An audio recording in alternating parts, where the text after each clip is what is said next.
Now let's talk about न्यूरोफिल्स।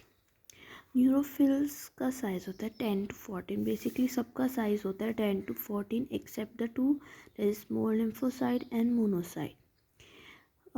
Nucleus is purple in color, multi-lobed. That's why it is called as polymorphonuclear leukocyte। 1 to 6 lobes होते हैं। Young sales के अंदर इनका जो होता है हॉर्स शू शेप न्यूक्लियस होता है। जैसे जैसे ये ग्रो करेंगे, एज होंगे, वैसे से इनका लोब का नंबर बढ़ता रहेगा। जो इनका साइटोप्लाज्म होता है स्लाइटली ब्लूइश इन कलर होता है, ठीक है, और उनके अंदर ग्रैन्यूल्स होते हैं। और जो ग्रैन्यूल्स है वो हमारे कैसे हैं, फाइन है, पिन पॉइंट ग्रैन्यूल्स बोलते हैं। ये न्यूट्रोफिलिक इन नेचर होते हैं क्योंकि ये बहुत एसिड और बेसिक स्टेन में इनको स्टेन कर सकते हैं। और इनके पास जो इनके ग्रैन्यूल्स होते हैं उनमें ज़्यादा क्या होता है, प्रोटीन होता है, थोड़ा सा लिपिड और न्यूक्लिक एसिड।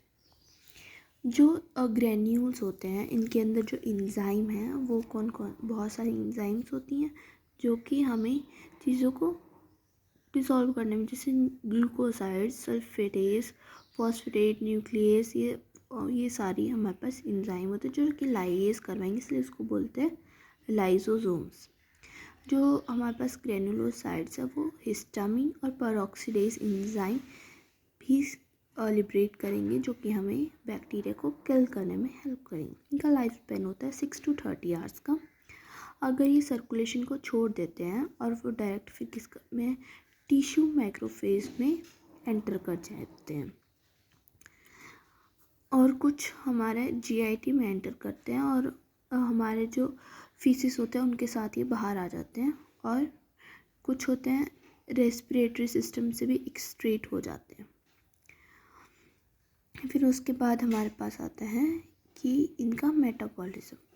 इनका जो मेटाबॉलिज्म होता है वो कि बेसिकली जो हमारे अंदर साइटोप्लाज्म की ग्लूकोज होती है उसको यूज़ कर, बेसिकली इनका ये तो ग्लाइकोजन यूज़ करते हैं और दूसरा हमारे पास क्या होता है, न्यूट्रल लिपिड और फोस्फोलिपिड यूज़ करते हैं जब ये फेगोसाइटोसिस एक्टिव मेटाबॉलिज्म कर रहे होते हैं।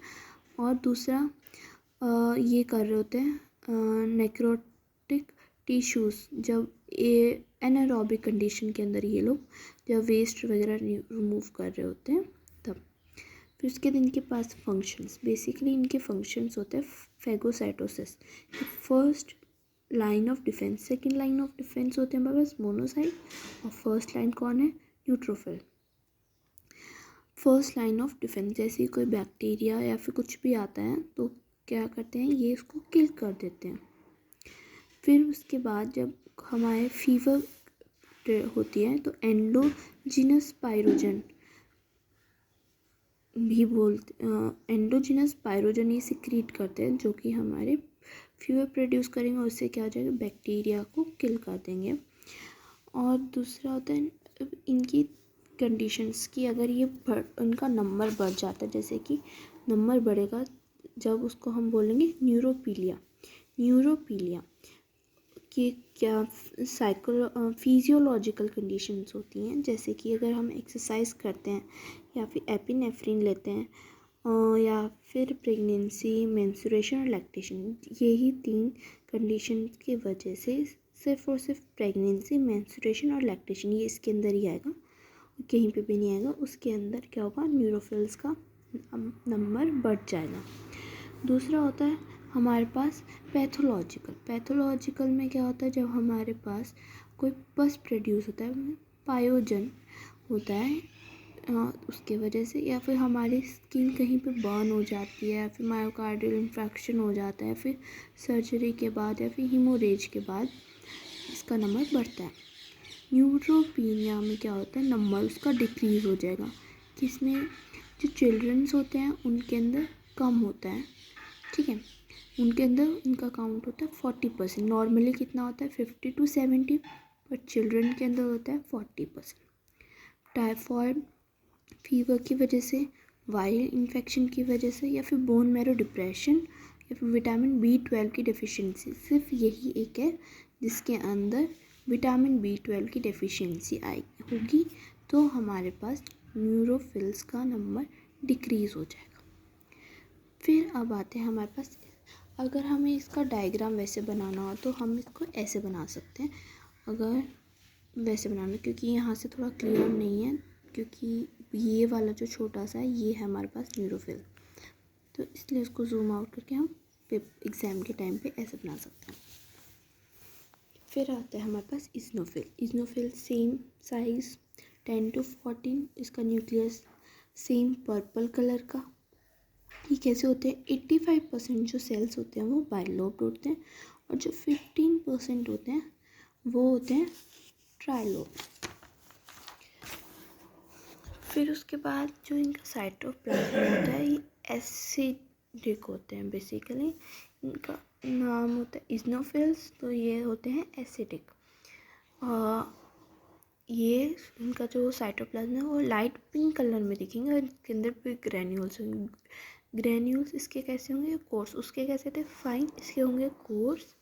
जब इसको स्ट्रेन करेंगे तो red colour, bright red colour के दिखेंगे। ईओसिन डाई से हम इसको स्ट्रेन करेंगे, ठीक है। जो ग्रैन्यूल्स होते हैं वो न्यूक्लियस को कवर नहीं कर रहे होते हैं।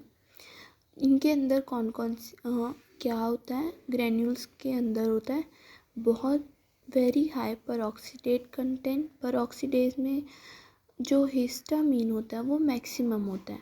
फिर दूसरा होता है लाइसोजाइम, जो कि हमारे न्यूरोफिल्स में जो भी एंजाइम्स मिले थे सेम वही एंजाइम्स के अंदर होते हैं। इसका फंक्शंस क्या होता है? थोड़ा सा ये फेगोसाइटोसिस करेगा, ठीक है, क्योंकि ये लेस मोटाइल होते हैं और न्यूट्रोफिल होते हैं वो हमारे बहुत ज़्यादा मोटाइल होते हैं और ये थोड़े कम मोटाइल होते हैं, तो ये माइल्ड फेगोसाइटोसिस कर पाएंगे। फिर होता है इज़नोफिल, होता है जहाँ पे भी एलर्जी होती है, एलर्जिक रिएक्शन, वहाँ पे जाके इंजाइम सीक्रेट रिलीज़ करेंगे हिस्टामिन। जैसे हिस्टामिन को वहाँ पे जाके सीक्रेट करना, उसके वजह से हमारा क्या होता है? इन्फ्लामेटरी मेडिटेटर्स होता है जो कि हिस्टामिन, बेंड्रिकेनिन, जो कि इन्फ्लामेशन में इन्वॉल्व होते हैं और क्या करेगा? मास्ट सेल को इनहिबिट कर देगा। फिर उसके बाद जहाँ पे भी हमारे जो लोकल म्यूकोसल इम्यूनिटी होती है वो कौन प्रोवाइड करता है? इज़नोफिल। लोकल म्यूकोसल इम्यूनिटी में क्या होता है? जो भी हमारे म्यूकोसा सिक्रीट होते हैं जहाँ पे भी, जैसे कि रेस्पिरेटरी ट्रैक्ट या फिर यूरिनरी ट्रैक्ट, वहाँ पे हमें क्या लोकल म्यूकोसल इम्यूनिटी प्रोवाइड करवाएंगे। फिर उसके बाद जो इज़नोफिल्स का होते हैं वो पैरासाइट को भी अटैक करते हैं। पैरासाइट को कैसे किल करेंगे? जो ये परऑक्सीडेज केमिकल रिलीज़ करते हैं उसकी वजह से जो लार्वा होता है उसको वो किल कर पाते हैं, क्योंकि लार्वा के लिए ये परऑक्सीडेज टॉक्सिक होता है। फिर आता है हमारे पास इज़नोपीलिया। इज़नोपीलिया में क्या होता है? इंक्रीज़ होता है हमारे पास इज़नोफिल का नंबर। कंडीशंस क्या क्या हैं? जो भी इसके काम थे सेम उसी वैसे उसके कंडीशंस। एलर्जिक कंडीशन में, पैरासिटिक इन्फेक्शन में, स्किन डिसीज़ में या ऑटोइम्यून डिसीज़ में क्या होता है? इसका नंबर इंक्रीज़ होगा। इज़नोपीनिया में क्या होता है? इज़नोफिल का नंबर कम होगा। जब हम ACTH का या फिर कोर्टिकोस्टेरॉइड का इंजेक्शन लेते हैं उसके बाद में क्या होता है? उसका नंबर डिक्रीज़ होता है। कैसे? वो एक तो इज़नोफिल्स जो हमारे लंग्स और स्प्लीन में हैं उनको क्या कर देंगे? वहाँ से रिमूव कर देंगे और ब्लड के अंदर जितने भी हैं उसको हम क्या कर देंगे? उसका डिस्ट्रॉय कर देंगे।